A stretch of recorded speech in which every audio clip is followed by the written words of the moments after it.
அந்த வெறுமனே மொட்டும் அந்த காயும் மட்டுமே இருந்த மரம் இன்னைக்கு முழுக்க முழுக்க பூ பூத்திருக்கும். அந்த இடம் ரொம்ப அழகா சொல்லியிருப்பாரு.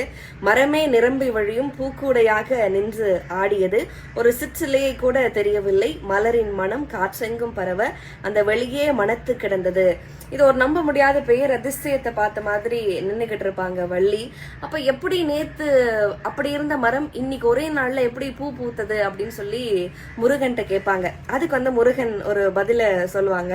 அது என்ன அப்படின்னா, பெண்ணுடைய அணுக்கத்தால் மலரும் மரம் இது, நேற்று இதை நீ தொட்டு தழுவினாய், உன் மூச்சு காற்றை அதன் பட்டைகளும் கணுக்களும் நுகர்ந்தன, இதன் அத்தனை மொட்டுக்குள்ளும் உன் பெண்மை பாய்ந்தோடியது, பல ஆண்டு காத்திருப்புக்கு பிறகு அது பூ பெய்தியுள்ளது, இதன் பெயர் ஏழிலை பாலை, இந்த காட்டில் இருக்கும் பேரதிசயங்களில் இதுவும் ஒன்று அப்படின்னு சொல்லுவாங்க.